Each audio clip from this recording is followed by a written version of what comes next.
बहुत सारे स्कूलों की तरफ से वालिदैन को काफ़ी तंग किया जाता है, पेरेंट्स बहुत परेशान रहते हैं कि स्कूल की तरफ से कहा गया है कि हमारे स्कूल के साथ कॉम्प्लेक्स के बाहर या दाएँ-बाएँ कहीं जुड़ा हुआ फलाँ किस्म का एक स्कूल है। ये या जो दुकान है वहीं से आप किताबें ख़रीद कर लाएँ और हमारा सिलेबस यही है। इस हिसाब से दबाव पेरेंट्स पर बनाया जाता है और बच्चों के लिए वालिदैन कुछ भी कर गुज़रने को तैयार रहते हैं। अब हुआ ये है कि वार्निंग दी गई है Jammu Kashmir board of school education की तरफ से प्राइवेट इंस्टीट्यूशंस को, तमाम प्राइवेट स्कूलों को पूरे जम्मू कश्मीर के अंदर, क्योंकि शिकायतें थी कि भाई साहब आप ऑर्डर्स जारी करते हो लेकिन इनको वो रद्दी कागज़ लगता है, वो फेंक कर ये चले जाते हैं। अब हुआ ये है कि कई वालिदैन और बच्चों ने कहा था कि भाई साहब अगर हमारा सिलेबस ये है या ज़रूरत के मुताबिक हमें ये किताबें पढ़नी चाहिए, तो नई एजुकेशन पॉलिसी के मुताबिक काम हम करने की सोचते हैं, अज़्म ज़ाहिर करते हैं, तो इसके बावजूद भी क्यों हमें सताया जाता है। तो बोर्ड ऑफ स्कूल एजुकेशन ने हाई कोर्ट के हुक्म का हवाला देते हुए, जिसमें कहा गया है कि वालिदैन या बच्चों को किसी भी तरीके से तालीमी इदारों के ज़िम्मेदारान या सरबराहान तंग तलब नहीं करेंगे,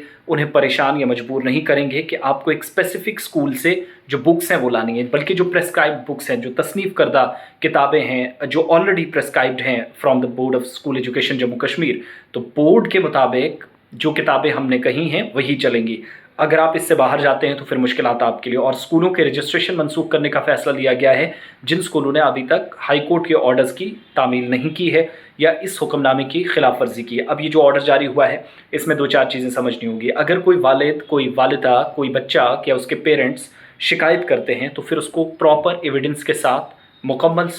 और ठोस शवाहिद या सबूत के साथ आना होगा। दिगर आधा अधूरा काम नहीं चलेगा,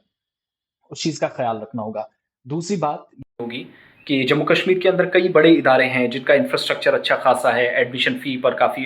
बातें हुई, फिर बैन लगा और इस पाबंदी के बाद बिलाखिर ये फ़ैसला जो लिया गया कि यूनियन टेरिटरी के अंदर इस तरीके से कोई भी स्कूल जो है वो नहीं लेगा ये जो एनुअल चार्जेस के नाम पर। तो या फ़ी आप कह सकते हैं कि टर्म का नाम ही बदल दिया गया, तो नाम बदलने से कुछ नहीं होगा, इक़दामात उठाने होंगे।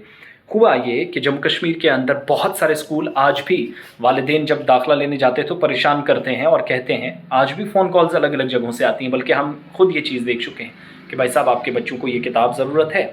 और बोर्ड की तरफ से वो नहीं दी गई होती है, लेकिन स्कूल उसको मजबूर करता है ख़रीदने पर। तो उस किस्म की ये जो एक्टिविटीज़ हैं, उस तरह का एक वो जो एक्सरसाइज़ हैं, आप कह सकते हैं कि बिलो द लाइन जाने की कोशिश स्कूल्स की तरफ से होती है, उस पर पाबंदी लगाने की कोशिश। और हाई कोर्ट का जो ऑर्डर था जिसके मुताबिक आप वालिदैन और बच्चों को इस तरीके से दबाव में नहीं डाल सकते। Prescribed books from the concern board जो हैं, चाहे वो CBSE है या Jammu Kashmir board of school education है, उसके मुताबिक चीज़ें चलनी चाहिए। तो फिर भी अगर शिकायतें मौसूल होती हैं, ज़रूर हम तक अपने सवालात, अपनी शिकायतें पहुँचाएँ, अपडेट करें, ताकि हम फॉरवर्ड उस बात को कर सकें, क्योंकि बोर्ड्स का ऑर्डर है और बोर्ड ऑफ स्कूल एजुकेशन के ऑर्डर के पर अमल दरामद नहीं होता है तो फिर रजिस्ट्रेशन तक बात आएगी। जिस स्कूल का नाम है शवाहिद के साथ सामने आएँ, रिसिप्ट दिखाएं, बताएं कि हमें ये कहा गया है, जो बिल्कुल ही असूलों के मुताबिक है, तो ज़रूर आपकी बात अथॉरिटीज़ तक पहुँचाई जाएगी।